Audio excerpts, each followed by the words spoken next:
trying to whip an English major into shape. He knew he wasn't going to get any push-ups out of me, so all he could do was do what he did, and you're going to hear the result of that now. The reason it was close to my heart was Bill Terry, who's one of the men in the play, was a friend of my dad. My dad was a Tuskegee Airman that went to Ramitelli, Italy in 42 or 3.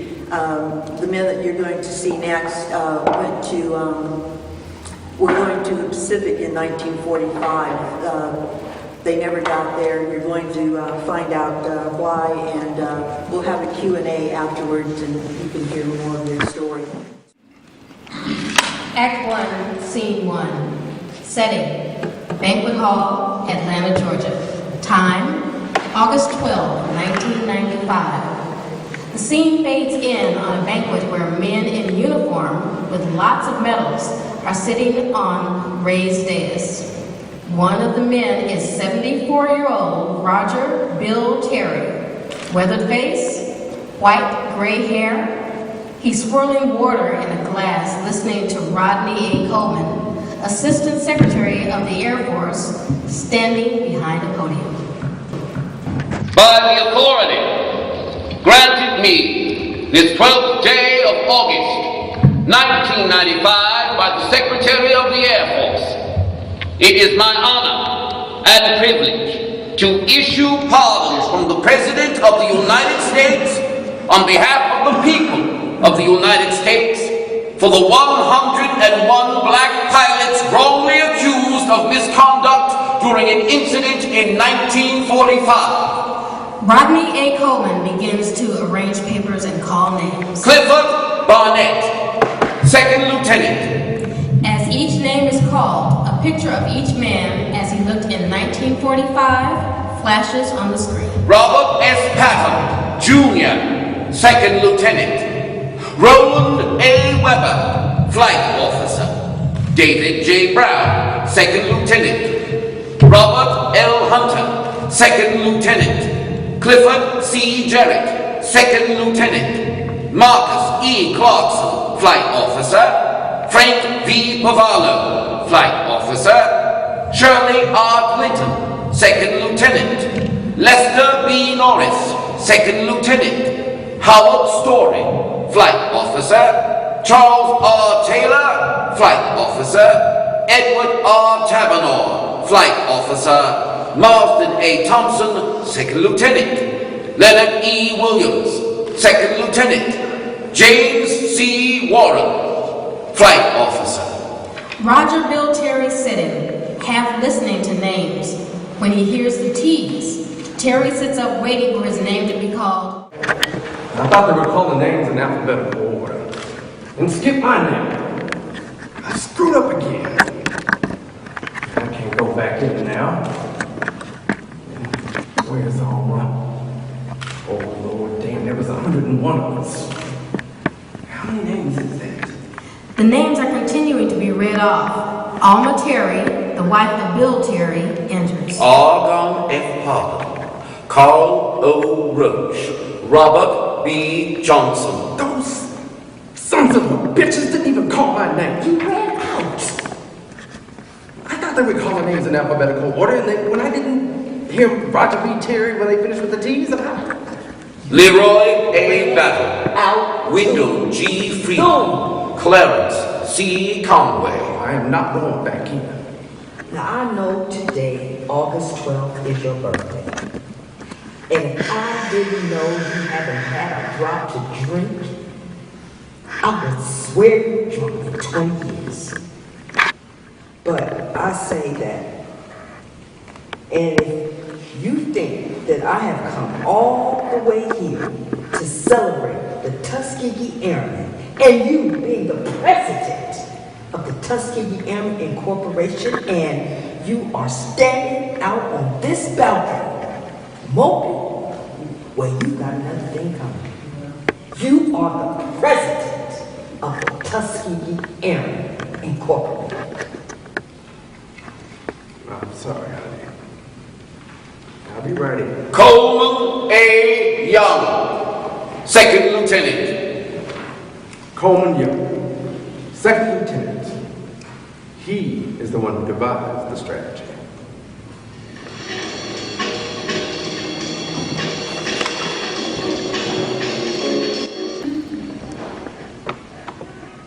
Sound of 1, 2, sound of 3, 4, sound of 1, 2, 3, 4, 1, 2, 3, 4. The scene fades out on Bill Terry as the young Coleman Young marches into focus with 2 Tuskegee Airmen and stops them in front of the audience. The year is 1945. Sound of 1, 2, sound of 3, 4, sound of 1, 2, 3, 4, 1, 2, 3, 4. At ease.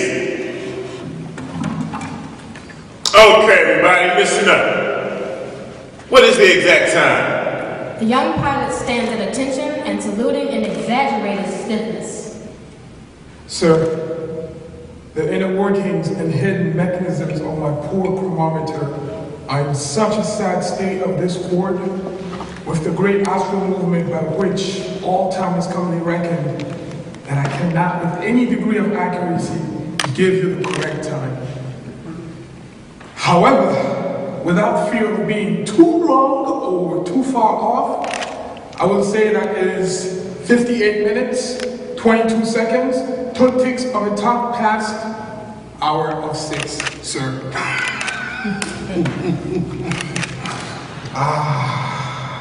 Man, why do they keep moving us around? First from Selfridge Field to Goldman Field at Fort Knox, and now to Freeman Field. I am tired of moving. Selfridge Field was too close to Detroit, where they had race riots during the summer of 1943. I guess they thought they had another riot when they joined the riots on the wrong side. We're just about ready. Remember, wait until the group ahead of you comes out the club. Don't want them saying we stole the place, plus the sidelines. Now let me explain the situation to you again. Colonel Selway has created 2 separate officers' clubs. Okay? Here at Freeman Airfield, club number 1 for us, what they call trainees. That would be, called black. And club number 2 for instructors, who happens to be all white. And I want everybody to keep your temper in check. Don't let them see you lose your cool. You understand that, Bill? Yeah, I understand. Bill, you know that I let you in just because you look white. Just walk right on in and don't say nothing. You understand? I said I understand. I just want to make sure that you understand what we're trying to do here. Did I tell you guys about how Bill's quick temper got us in the hot water down in Montgomery, Alabama? We were riding on the city bus on the way back to Tuskegee. All of us were sitting in the middle of the bus. The white bus driver looked in the mirror and saw us and said, "All right, you niggers, get to the back of the bus." Bill Terry jumped up and ran to the bus driver and said, "I am an officer and a gentleman, and I don't believe you know me well enough to call me a nigger. Give me my money back. I'll punch you in your damn mouth." So, Bill, I say it again. Watch that temper. Okay? Let's go. Act 1, Scene 2, setting. Office of Colonel Robert Selway. Time, April 5, 1945. Scene fades in on the office of Colonel Robert Selway. He is sitting behind his desk talking on the phone. First Lieutenant Joseph Rogers stands at attention in front of the desk. Yes, sir. They arrived a few hours ago. Yes, sir. General Hunter, I agree. There should be and will be strict segregation of black and white officers here at Freeman Field. Yes, sir. I created 2 officers' clubs. Club 1 for trainees and Club 2 for instructors. And since all the trainees are colored and all the instructors are white, well then that should solve the problem. Yes, sir. Yes, I know about the agitator, Second Lieutenant Coleman. Yes, and our inside man is keeping a close eye on him, sir. Oh, I expect to get an update report on him ASAP. Yes, sir. Yes, sir, General Hunter. You can count on me. No way, Selway. And it takes all the...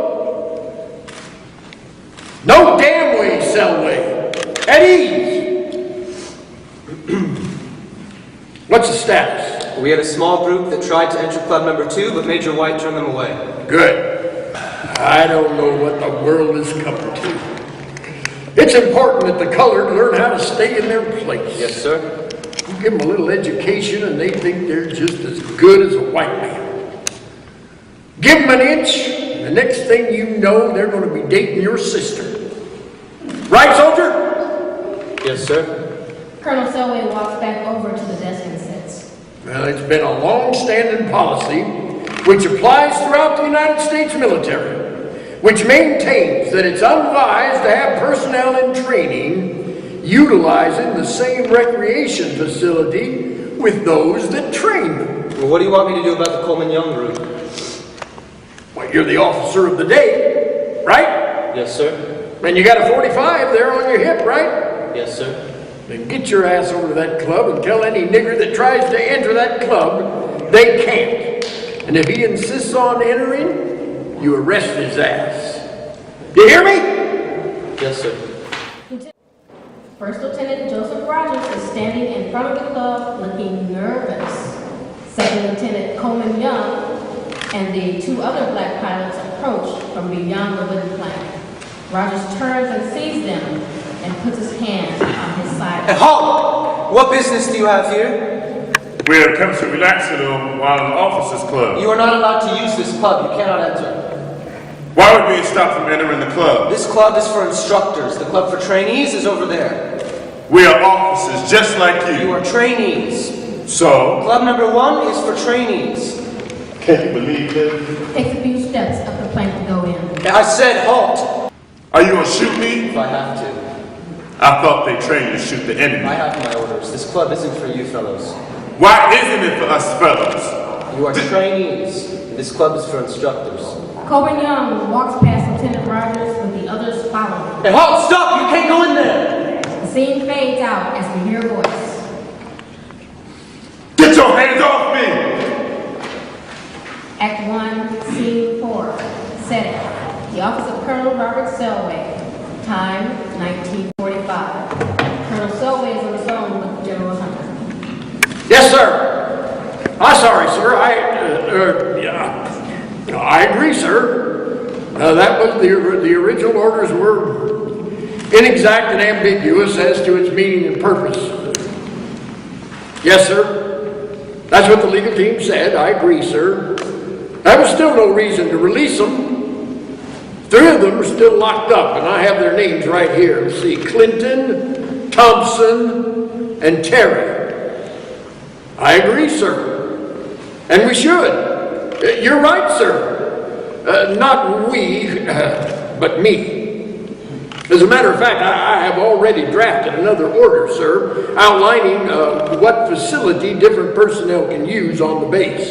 And I'll get the trainees to sign it. You can depend on that, sir. Excuse me, sir. Yes, sir, I know how important it is.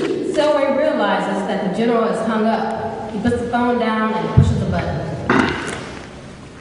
Send him in. Coleman Young enters and salutes Colonel Selway, who pauses a moment and then gives him a quick, non-interesting salute. At ease.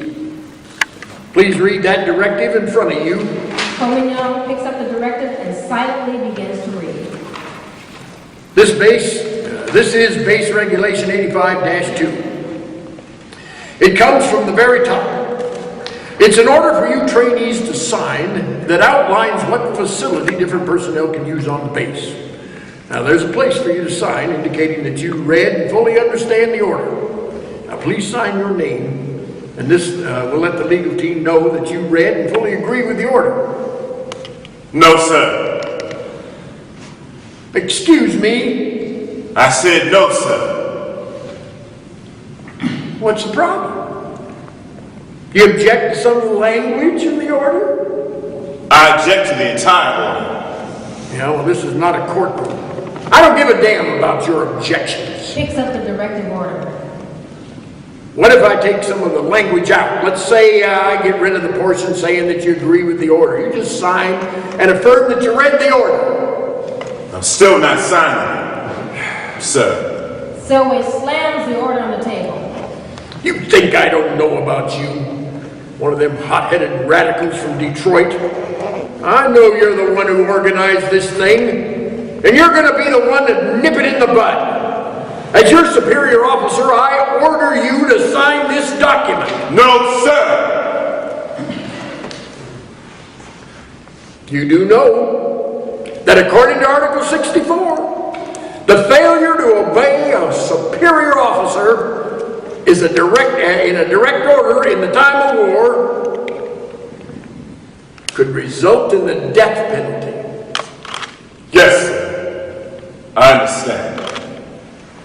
Second Lieutenant Coleman, as your superior officer, I order you to sign this document. No, sir. The attorney, Theodore Berry, steps into focus as the scene fades on Colonel Selway and Second Lieutenant Coleman Young. Because of their refusal to sign the order, 101 of these CUD officers were arrested. Organizations throughout the United States swarmed into action, urging that the 101 be released. These efforts paid off. The 101 charges were dropped, they were released, and later freed. All were released with the exception of 3 officers who were charged with pushing First Lieutenant Rogers. The names read Second Lieutenant Shirley R. Clinton from Camden, New Jersey, Second Lieutenant Marston A. Thompson, and Second Lieutenant Roger Bill Terry from Los Angeles, California. Berry walks over to the cell where Bill Terry is sitting on his bunk. My name is Theodore Berry, your attorney. I asked for Third Lieutenant Marshall. He's my Alpha frat brother, and he's a great choice, but for now, I'm all that you got. Berry and Terry, with some kind of pair. How many death penalty cases have you handled? Counting this one, just one. Act 2, Scene 1, setting. The Court-Martial Tribunal, time, July 1945. The Court-Martial Tribunal judge sits on a raised platform. An American flag on a wooden stand appears to droop a little, as if it is too ashamed to witness what is to come. First Lieutenant Rogers enters.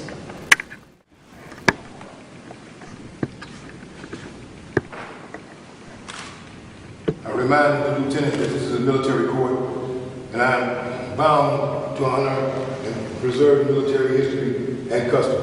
And the court is waiting. The tribunal judge salutes again and holds salute, waiting for a gesture of respect and exchange. First Lieutenant Rogers turns back away from the flag slowly and meets the salute and then sits in a chair on the witness stand. Theodore Berry walks slowly over to Lieutenant Rogers.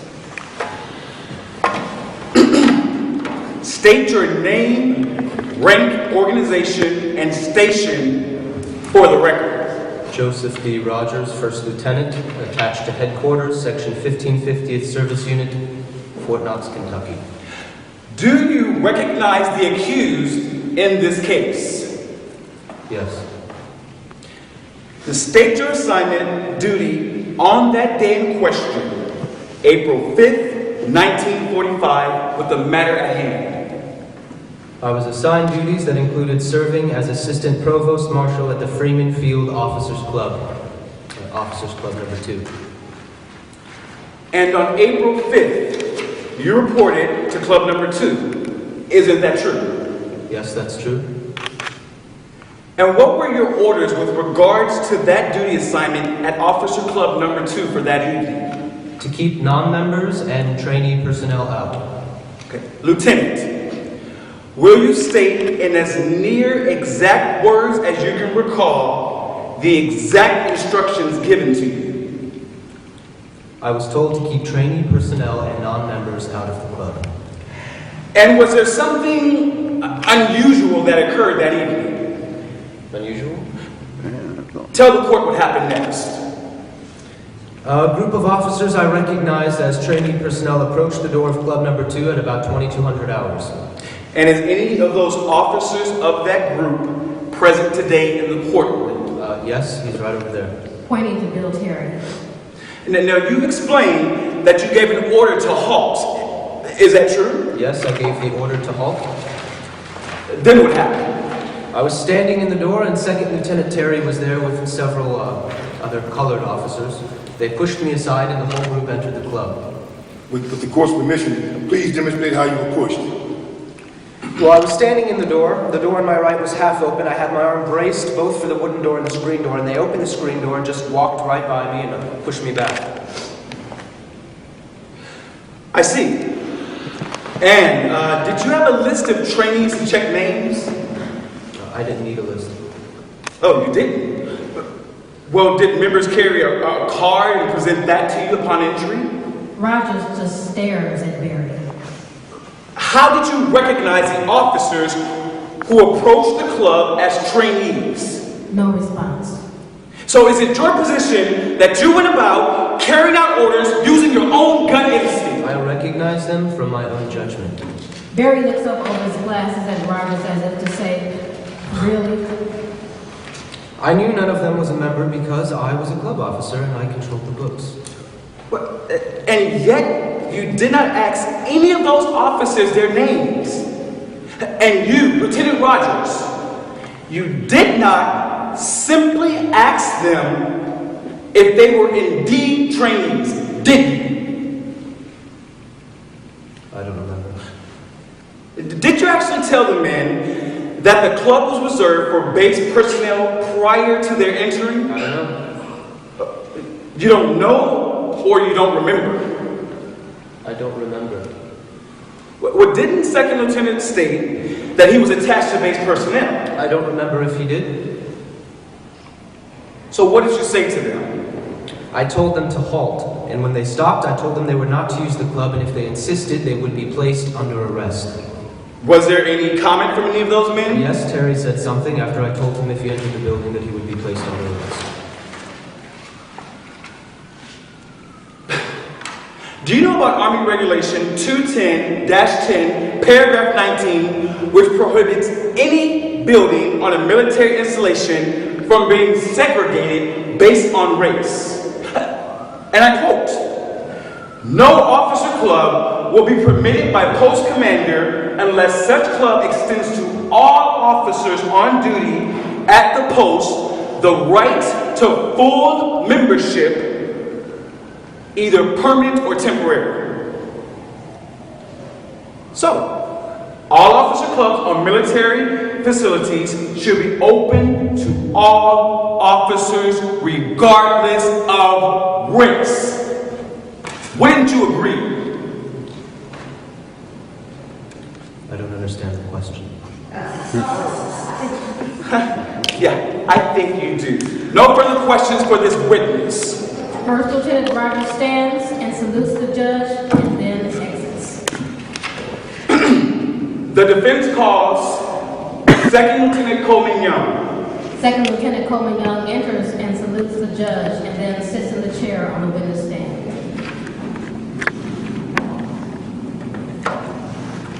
Can you state your name for the record? Second Lieutenant Coleman Young. Were you present on the day April 5th, 1945, outside club number 2 at approximately 22 hours? Yes. And can you tell the court what happened? Second Lieutenant Thompson went into the club. First Lieutenant Rogers grabbed him and pushed him to the side. Then I saw First Lieutenant Rogers push Second Lieutenant Clinton as he entered the club. I was standing right behind First Lieutenant Rogers when he followed Second Lieutenant Thompson into the club. No more than 3 feet separated us. Then what happened? I walked past First Lieutenant Rogers and went to the bar, and I asked for a beer. And were you served? No, sir. The bartender said, "Sir, I have instructions not to serve non-members." I asked him how could he tell whether someone's a member or not? He said that no colored men are members of this club. You can be sure of that. Can you describe the front door at the club? There were 2 doors and 2 screen doors that opened outward. When opening the doors, could it have hit Lieutenant Rogers? No, sir. Why? Because the door opened outward and Lieutenant Rogers was already inside. In Act 1. Time, July 1945. The scene fades in on Bill Terry sitting in his bunk, talking to Theodore Berry, who is standing next to the bunk. We hope to hear their decision soon. I think I did a good job at presenting your case, and I want to let you know that they've already acquitted Second Lieutenant Thompson and Second Lieutenant Clinton, and they're just still deciding your case. Well, is that a good sign or a bad sign? Well, it could go either way. I mean, keep in mind that this is the military. Well, what do you mean? This is the military? Well, the military is notorious for passing the buck. I mean, if this thing doesn't work out the right way, they're going to make somebody pay the price. Just like they made Colonel Selwood pay the price. I mean, he got demoted and he got transferred. And not only that, he was replaced by a black officer. Man, I would have loved to hear that conversation. I'm already paying the price. Terry, you haven't even begun to imagine the price that they'll make you pay just to uphold the status quo. That's separate but equal. That's always their slogan. Why are you telling me all of this? Well, I want you to know how important this case is in terms of breaking down the barriers, the color barriers in the military. I know how important this case is. Why do you think we protested in the first place? We are officers, trained, ready, and besides, this is our country too. Taught of our ancestors earned that right. Hey, that's right. But you know they'd love to use you and use you just to justify all the Jim Crow laws across this nation in the North and South. You know, they want to say we too hot-headed and disrespectful. They had 100 years of trying to prove that BS. My blue eyes are just as blue as theirs. My skin, just as white.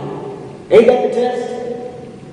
Look, the point of this struggle has been to show that indeed, it's not the blueness or the whiteness that makes a man good or right or even better. I think we're just accidents of birth. Accidents. Yeah, accidents. I'm a freaking accident of nature. A Negro with freaking white skin, blue eyes, and a black mama. When I enlisted, they wasn't gonna let me train in Tuskegee. Well, that's for the colored boys, son. You don't belong at that recruiting station. And I had to pull out pictures of my mama and daddy to prove that I was colored. Bill Terry stands and takes a few steps away from Barry. So I'm a fighter pilot. A proud member of the 477th Bombardment Group. I know. And we're proud of you guys. I wasn't raised to curse, but they made me so mad. Why do we have to turn ourselves inside out just to make them feel better? Our boys fought for our country in Europe and then returned home as second-class citizens. We are fighter pilots. A fighter pilot is a combination of mathematician and athlete, a scientist and a sharpshooter. He's got to know what goes on inside his plane. The heart of his fighter is steel and copper. Its bloodstream is gas and oil, but its brain is the man who flies the plane. Oh, Lord, there were more stories than time to recall. All the black newspapers were filled with heroics from guys who'd gone over to North Africa, Tripoli, and were running sorties into Germany and God knows where. Folks thought black pilots would not be able to master swift-moving planes in aerial combat. Shit! Those first couple of hits must have started some believing. Surprise! Just ask the Jones. Barry begins to read from the black newspaper. Edward L. Toppins returns to a hero's welcome in his hometown of Holly Springs, Mississippi. Lieutenant Toppins flew 141 missions over Sicily, Italy, southern France, Germany, Austria, Yugoslavia, Greece, Bulgaria, Poland, Czechoslovakia, and Romania. Destroyed 4 enemy aircrafts in aerial battle and was awarded the Distinguished Flying Cross, the Air Medal with 5 clusters, the ETO with 7 battle stars, the American Defense, and the Victor medals. Confident in his abilities and brave enough to do battle. Whenever he flew, he was out to shoot down any enemy plane. Shot down behind enemy lines, captured, but escaped to tell the tale. Some of these guys have been in so long, since almost the start of the war.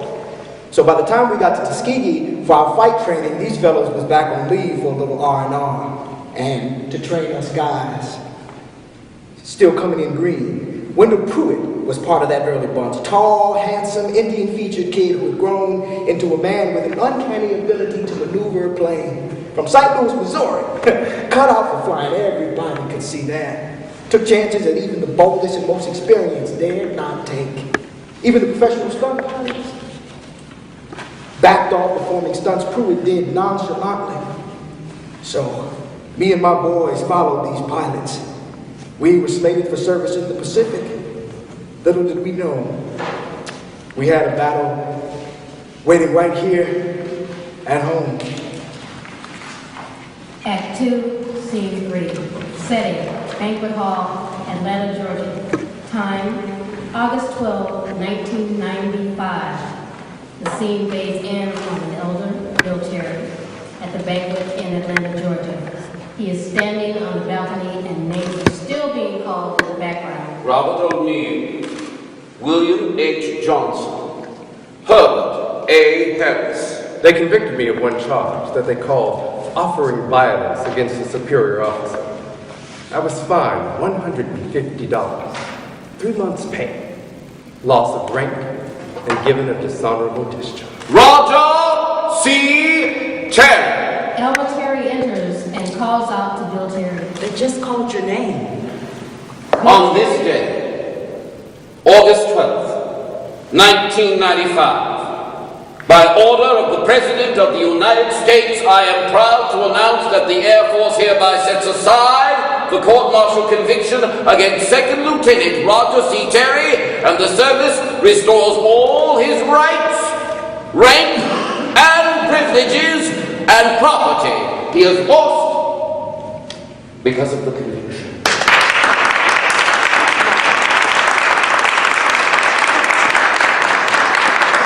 With this action, a terrible wrong in the annals of U.S. Air Force and military history has been righted.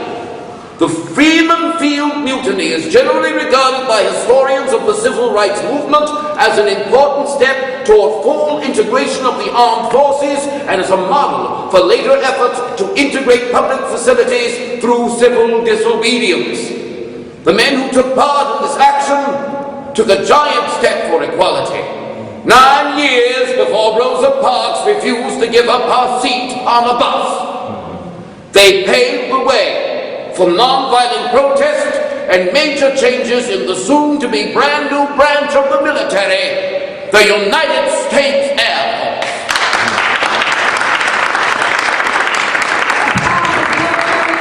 I'll move over to the podium. Thank you. Thank you very much. Well, anyway, I was court-martialed. My conviction lasted for 50 years and 1 month. Now, after all these years, a full pardon and my rank restored, so for the first time in 50 years, I can vote, even hold office. It goes to show you that we are a nation of laws, after all, but how long should we need to wait? Plus, they wasted as much money as time doing it. But we did show them that the Tuskegee Airmen could fly. I would like to thank my wife, Alma Terry, for standing by my side all these years. He hands his wife a check for $150. Chloe has given it to her. Buy yourself something nice, sweetheart. Oh, thank you. Gives her a quick tap on the cheek. And here's what I'd like to say to our young people. I don't regret the road I took. I took advantage of the opportunity to get an education. I was prepared. Be prepared. So if the chance comes where you have to prove yourself, you'll be able to do it.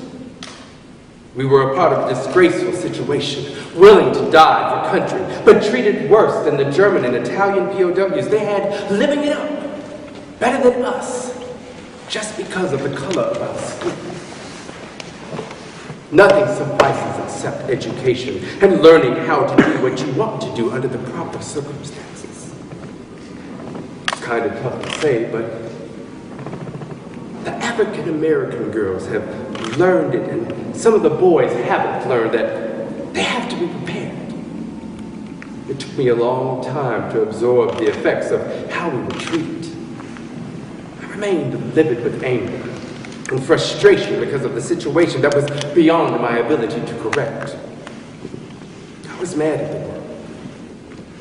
Most of the boys are thinking about basketball or football or doing this or that or, trying to make a fast buck.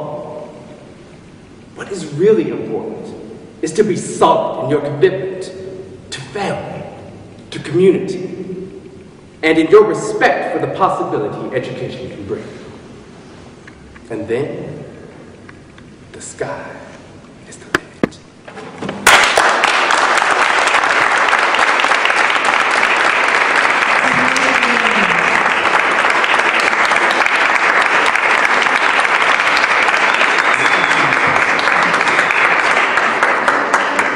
The actors again: Dorian Christian Baca, Jason Bauer, Lee Beck, Shaki Chappelle, Anthony Pierre Christopher, Francie Joy, Louis Colombo, Daryl Maximilian Robinson, Andrea Ross, Lee Shaw, and Adrian Ziegler, and the director, Melvin Ishmael.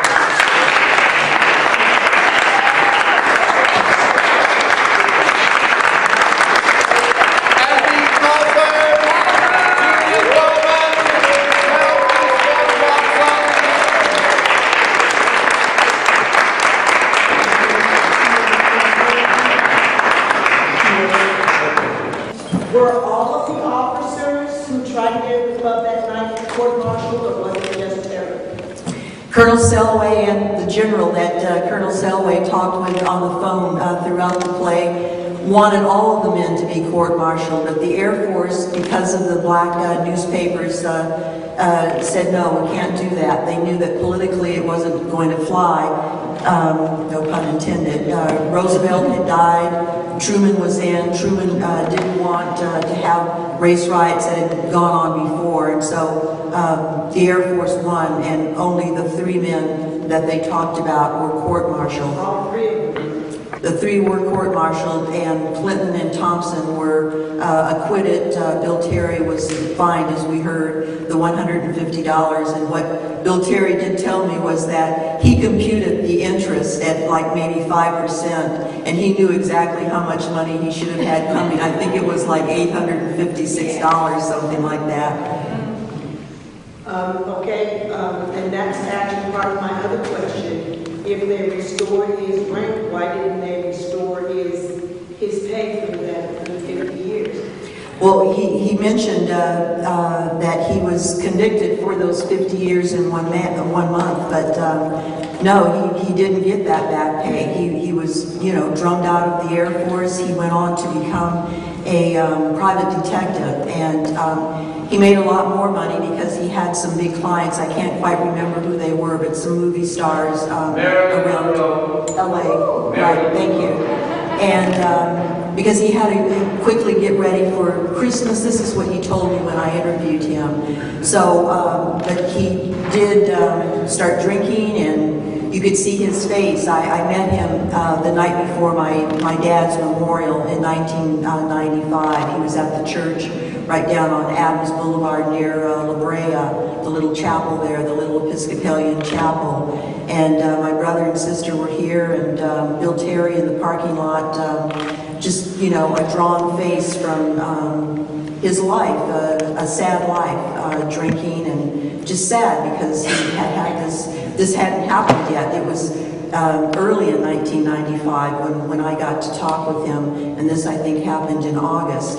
And you know, so he was telling us that he was concerned about my dad at that point. We didn't find out till the next day to the memorial that he had gotten some P-14s or P-17s from San Diego to fly up here to do a tribute to my dad. My dad had been chapter president here in LA for 2 years, and then the national president, same as Bill Terry had been later. So they did the flyover with the missing man formation, and Bill Terry was also telling us that at the memorial, not that night before, they did a 21-gun salute, and Bill Terry came over afterwards and said, we didn't know if this was going to be shut down because no firearms were supposed to be in that park. They didn't have a permit for any of that. So he was telling us kind of in his way, you know, you can still be a rebel after 50 years, and he's looking at my sister and my brother and me, and he's sort of encouraging us to continue to be whatever kind of little rebels we wanted to be. And part two of that, which one was your father? Was he one of the three? No, my father was over in Italy by then, and these men had come later to Tuskegee Airmen, and they were heading over to the Pacific, but they never got there. I mean, they might have gotten there traveling later, but not in the war. The war ended before they could, you know, get out. Selway was their commander. Selway would have earned glory if he had let them go, but he was such a racist that he didn't even want them to go and try. And so, you know, maybe if Meldon sticks with me, we'll have part two of this, and you can learn more. But they never got to go because Selway never granted them that right to go. They were trained as navigators, as bombardiers, as pilots, as everything else that runs, you know, a plane. But because they just kept stalling them, so they got training as pilots, training as navigators, training as bombardment officers, all of that. So they were like, you know, overqualified, but never got to go. Well, you know, Coleman Young, by the time he got to Freeman Field, had already been a labor, what should I say, labor organizer in Detroit. He had come from the South. His dad, I think, was a preacher and always, you know, an advocate of civil rights and black rights. Coleman Young had been in Texas, and told the story the other night. Coleman Young had encountered this sort of thing where these base commanders thought that they were going to be kind of cute about it, that they were going to have separate but equal facilities. Coleman Young down in Texas had led a revolt, and that had ended in the black officers being able to get room service to come to their barracks and, you know, bring them hamburgers and french fries and milkshakes and things like that. So Coleman Young, in my mind, was telling these guys this sort of thing, you know, like that was working out pretty good for us. Even the white guys down in Texas wanted that kind of service, and when they found out, you know, that the black officers were getting the special treatment, it only lasted 2 weeks.